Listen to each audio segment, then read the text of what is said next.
достар, шағым шәбденге сәт сайланарда Ленинградтық өренім деп жырлаған жыр алыбы Жамбыл Жабайұлының туғанына биыл 175 жыл толып отыр.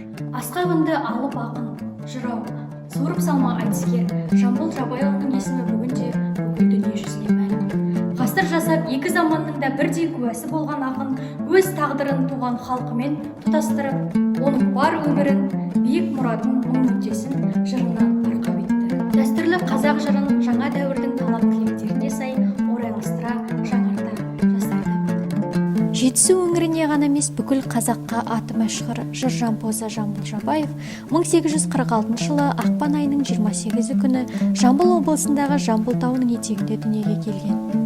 Жамбылдың ақындықтарына жас кезінен ақ таныла бастаған. Бозбала шағынан ортасын ән мен жырға кеңелтіп, көршілес қырғыз еліне де даңқы жайылған.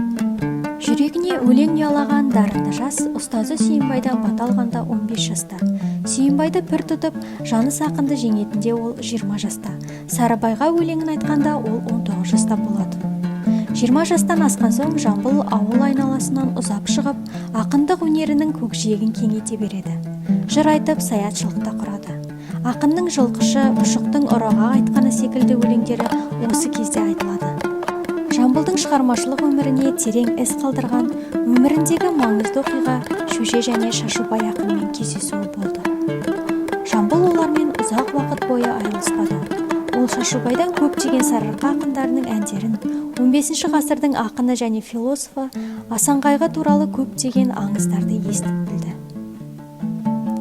Жамбыл Жабайұлының өлеңдерінен кеңестік биліктің басында отырған барлық билік өкілдерін кездестіруге болады. Жамбыл оларды эпикалық кейіпкерлер, аңызға айналған батырлар сияқты ерекшелеп, Клим батыр, біздің Киров секілді тағы да басқа өлеңдер шығарды. Жамбыл жырларының негізгі тақырыптарының бірі отанды сүю. Ленинградты қорғаудың нағыз ауыр күндерінде шығарылған Ленинградтық өренім Ұлы Отан соғысы кезіндегі поэзияның ең таңдаулы туындыларының бірі болды. Өлең қаланы қорғаушыларға күш-қуат беріп, оларды жеңіске жігерлендірді. Жамбыл шығармаларының орыс тіліндегі аудармалары шетелде де танымал болды. Оның еңбектері Қытайда, Англияда және де басқа елдерде жарық көрді. Осылайша қазақ жырауы әлемдегі барлық ұлттың сүйікті ақыны болды.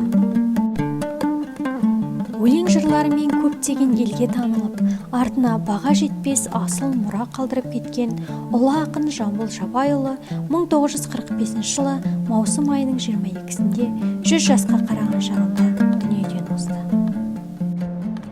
Келесі кезекте сіздердің назарларыңызға Жамбыл Жабайұлының өлеңдерінен бір үзінді ұсынамыз.